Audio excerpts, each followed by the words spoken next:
Gents, this is about what women actually read and how you dress. This isn't about books. Every woman you've ever met decided something about you before you opened your mouth. Not whether she fancied you, something deeper than that, okay? She decided which one you are. The boy who still needs looking after, or the man who's got his life handled. The thing doing most of the talking in that moment is how you're dressed, right? By the end of this, you'll know exactly what your clothes are saying on your behalf and how to make sure they're saying man, not boy, okay? Here's the uncomfortable truth. The grown man in the scruffy hoodie and the trackies thinks he's giving off relaxed, easygoing, take me as I am. That's not what she's reading. She's reading a man who can't look after himself, which means a man she'd end up looking after, okay? Another child to manage. No woman is attracted to a project like they think they are. Meanwhile, the man who shows up put together, clean, fitted, intentional, is telling her the opposite without a word, right? I've got my life handled. One signal pulls her in, the other quietly switches her off, okay? And most men have no idea they're sending it, okay? I'm gonna break down the two signals, the boy and the man, what each one looks like drawn out, we're talking here, okay? And why the scruffy one lands so much worse than you think. We'll deal with the famous objection, the fucking PlayBoy who dresses like a boy, shirts and a tee and still pulls, and why that excuse doesn't work for you, okay? Then exactly what handled looks like in clothes and why making the effort is not the same as trying too hard. This isn't about tricks and it isn't about dressing up for her. It's about showing up as the man instead of the boy. Let's get it right. So let's start with what's actually happening when you walk into a room. Before you've said a word, before you've made eye contact, she's read you. It takes a second, it happens automatically, and she's not even doing it on purpose. Here's my Gent 1, and this is our big booty Latina, right? Here's our BBL, right? You can see that this happens in a second. She's not even doing it on purpose, okay? Everyone reads everyone this way. And here's the part that matters. What she's reading isn't your face or your height or the things you can't change. She's mostly reading the things you choose, right?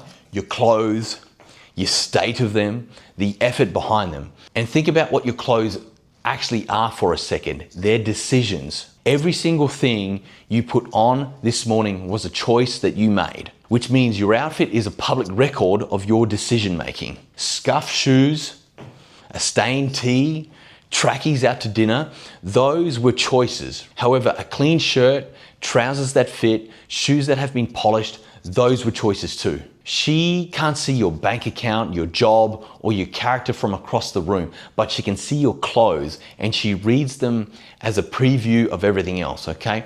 Here's the question her instincts, the BBL's instincts, are quietly asking, and this is the heart of the whole video. Does this man have his life handled? That's what the reading is for. Not is he rich, not is he a model, but is this a man who's got everything under control, or is this another bloke who's barely holding it together? Your clothes answer that question loudly in one way or the other before you get any say in it. Remember, she reads this in a second, okay?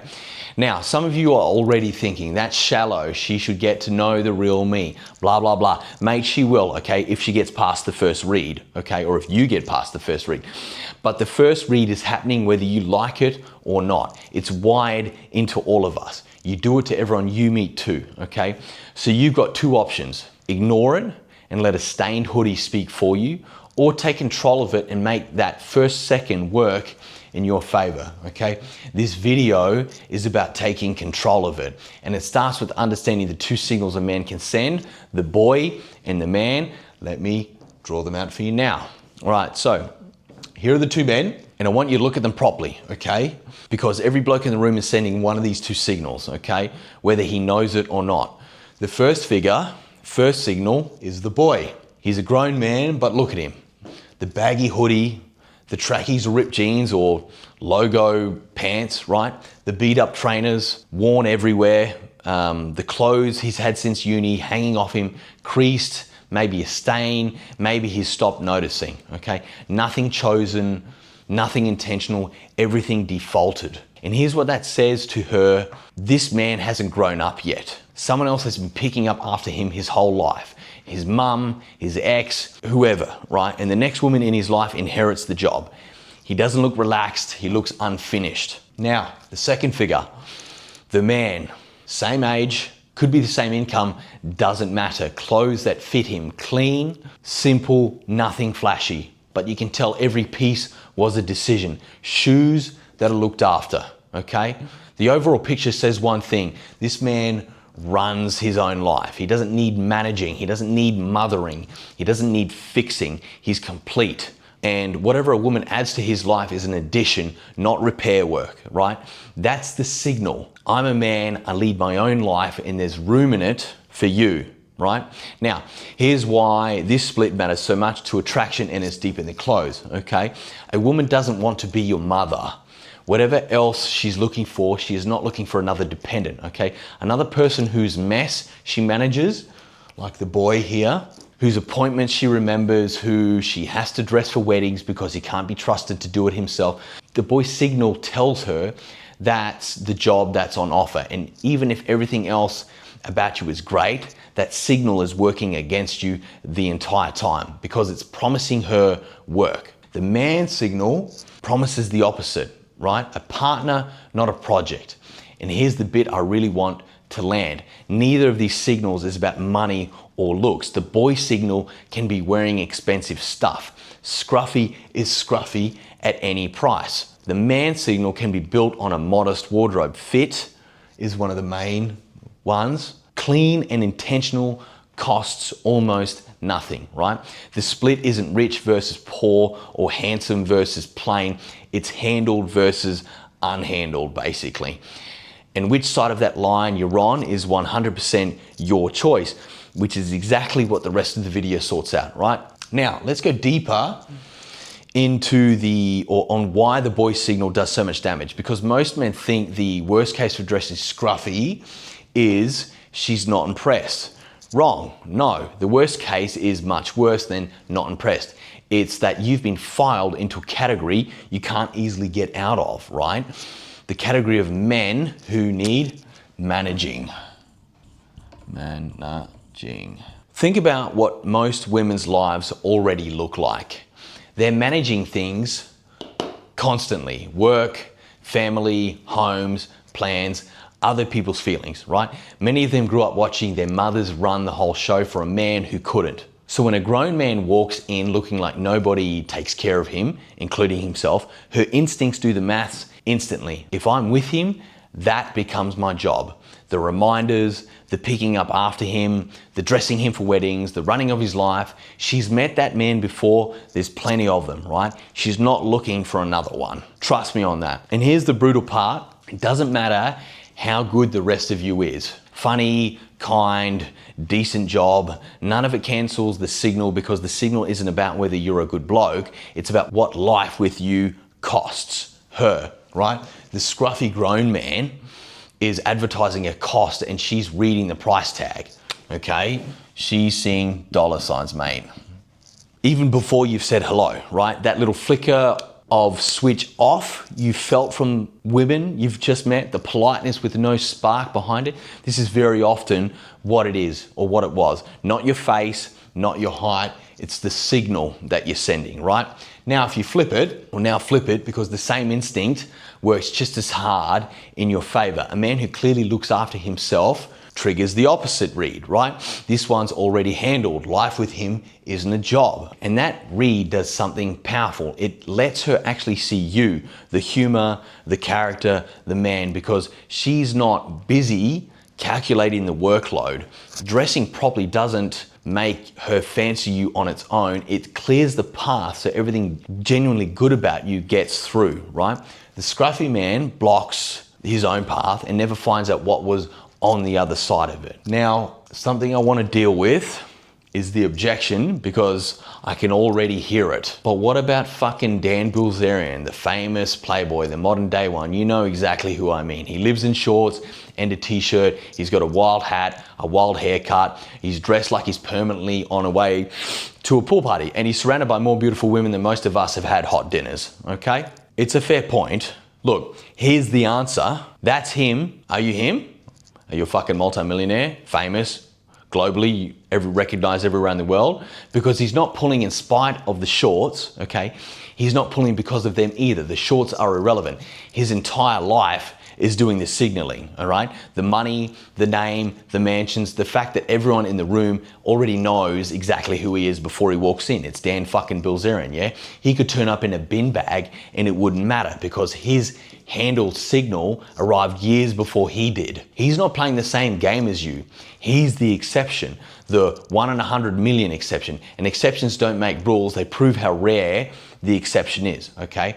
And this is the trap of copying exceptions. You can only copy the part that was never doing the work, right? You can't copy his bank account, his fame, or his life, but the shorts and the t-shirt, that bit's easy. So that's what blokes copy, right? And then they stand there in the costume of an exceptional life they don't have, wondering why it's not working. Without his life behind it, his outfit doesn't say carefree Playboy. On you, it just says boy, okay? You didn't borrow his power, you borrowed his laundry. So here's the rule, and it's simpler and harder than the excuse. The general rule exists for the general man, and that's you and me and damn near fucking everyone, okay? Until your name walks into rooms before you do, your clothes are doing that job, and they need to say man, handled, sorted. One day you build a life so loud you can dress however you like, brilliant, knock yourselves out, wear the fucking hat and get the sick haircut, right? But you don't get the exceptions wardrobe before you've built the exceptions life, capiche? Grow up, man up, and dress like the man you're becoming, not the boy hiding behind someone else's excuse. What does the man signal actually look like in clothes, right? Good news, it's simpler than you think, and it's cheaper than you think. Handled is not a designer wardrobe, and it's not a suit everywhere you go. It's 4 things, and any man can run them starting this week. The first one, and I've spoken about this a million fucking times, is fit, okay? Clothes that actually fit your body, not hanging off you like the boy's hoodie, not strangling you either, right? Just fitting like they were meant for you. Fit is the single loudest part of the man's signal because clothes that fit look chosen and clothes that don't look defaulted, right? A plain white tee that fits properly sends more signal than an expensive jacket 3 sizes wrong, okay? If you take one thing from this point and from all my other points, it's fit over everything, right? Now, the second is clean and cared for. No stains, no creases that should have been ironed out, no bobbled knitwear, shoes that have been looked after, etc. This is the part that costs literally nothing and does enormous work because cared for clothes say there's a functioning adult inside of them. Third, intentional decision. The outfit looks like a decision, right? Not an accident. Like my fucking shirt. Do you think that this shirt just kind of fell on me by accident? It's a sparkly chiffon top. I was at a dinner party. I wanted people to notice me, right? I made a decision, I made a choice. Simple is fine, plain is fine, but it should look like you meant it, right? Pieces that go together, one coherent picture. A man who looked in the mirror before he left and approved what he saw. And fourth, appropriate to where you are. I was at a pretty fancy dinner party, just an FYI. The man reads the room and dresses for it, right? Dinner gets dinner clothes, a date gets effort, and he's never the bloke in trackies at a restaurant wondering why the night feels off. That's it. Fit, clean, intentional, appropriate. No fashion degree, no big spend, no peacocking, excuse me, pardon the pun. A dark knit that fits, clean trousers, decent shoes, that's already the man signal fully sent. The boy could become the man with one honest weekend of sorting his wardrobe and a trip to a tailor, right? The gap was never the money or knowledge, it was deciding to bother, which brings us to the fear that stops most men from bothering. Here's the fear, I know it's there because every man has felt it. If I make an effort, I'll look like I'm a try-hard, right? Like I'm doing it for her, like I'm desperate, okay? So blokes deliberately underdress, deliberately don't bother because not caring feels safer than caring or being seen caring, right? Now let's kill this one properly because it's got the whole thing backwards. First, understand what try hard actually is, because it's not effort. Try hard is performing for approval, okay? The loud shirt worn to get noticed. The costume assembled to impress one specific person. The outfit that's begging the room for a reaction. That reads desperate because it is. It's a man asking for validation through clothes. But that's not what we've been talking about. Fit, clean, intentional, appropriate. None of that is performance. That's just a man maintaining himself, understanding the room he's in, understanding himself. And there's a world of difference between maintaining yourself and performing for someone, okay? Here's the line that separates them, and it's worth remembering. The try-hard dresses for her reaction. The man dresses to own his standard. The man in a well-fitted knit and clean shoes didn't dress that way because she might be there tonight. He dressed that way every day because that's his baseline. That's just how he operates, right? And women can tell the difference instantly. They can smell it, they can feel it. They can tell the difference instantly between a man who's done up for them and a man who's simply always sorted. The first one is asking for permission. The second one just is, right? Guess which one's more attractive? And the deliberately scruffy thing, the not fucking bothering as armor, she sees through that bullshit, okay?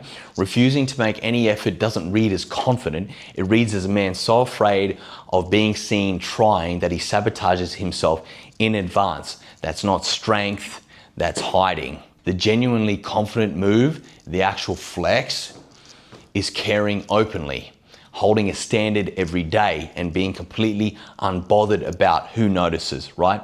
So no, effort is not try hard. Effort to your own standard is self-respect. And self-respect has never once been unattractive. Try hard is dressing for her. The man signal is dressing for you. She just happens to be able to read it. Look, now the deeper bit, because if you've been listening closely, you might think this whole video is about dressing to get women. It's not. And this point is the reason why. The man signal only works because it's real, okay? You can't fake it as a costume. The moment you try, you've turned it into a try hard, which we just established she can smell a mile off. Here's what actually happens when you start dressing like the man instead of the boy. It changes you first. Before it changes anything about how she sees you. You stand differently in clothes that fit. You carry yourself differently. When you know you look sorted, right? You walk into rooms without that low-level flinch of hoping nobody looks too closely, okay? Dress like a man with his life handled every day, and a strange thing happens. You start handling your life like that man. The clothes pull the rest of you up to their level. That's not magic, it's just how it works. The standard you hold on the outside seeps inside, right? And that's what she's actually reading, not the knit, not the shoes, the man inside them who's been holding a standard, okay? Remember, her instincts are asking one question. Is the man handled? Does he lead, right?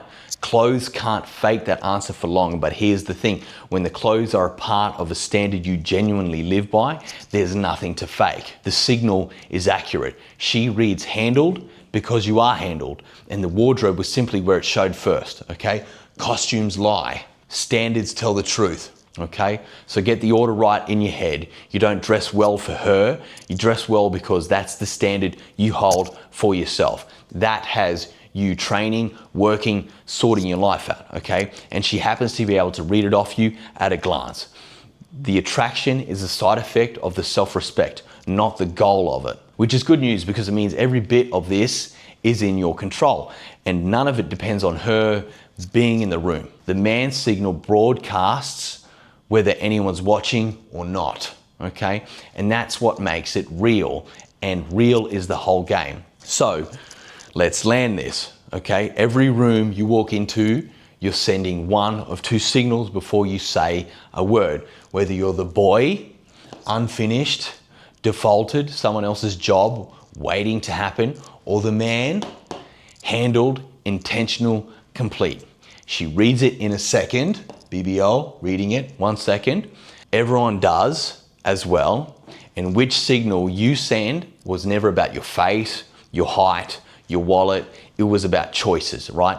Your clothes are choices. And from today, you know exactly what they're saying. And look at what the fix actually was. It's not designer gear, not pretending to be the Playboy exception, you're not fucking Dan Bilzerian, not a costume to impress anyone, just fit, clean, intentional, appropriate, held as a daily standard because you respect yourself enough to maintain the asset. The asset, that's the whole move. A weekend sorting the wardrobe, a tailor, a bit of care, and the boy signal you might have been sending for years is gone, replaced by the signal of a man who runs his own life, right? And here's the real point, the one underneath the attraction stuff. The kind of man women are actually drawn to, the one who leads, who's got it handled, who doesn't need managing. You don't get to fake being him because you absolutely get to become him. Okay, that's the beautiful thing about it. And becoming him starts with exactly these small, boring, daily acts of self-respect. Dressing properly, maintaining yourself, holding a standard nobody's forcing on you, right? The wardrobe is just the first and most visible place you prove it to yourself. Lead yourself first, the rest follows. So tomorrow morning, when you're standing in front of that wardrobe, remember what's actually being decided, not what's comfy. Which man walks out the door? The boy who needs looking after, or the man who leads? One of them gets read, dismissed, and mothered. The other commands the space the second he enters it. Same body, same face, same bank account. The only difference is the standard. Hold it, dress like the man, show up as him every single day, and watch how differently the world, and yes, the women in it, respond to a man who's clearly got it handled. That's the entire game. Go play it, brother. Get some.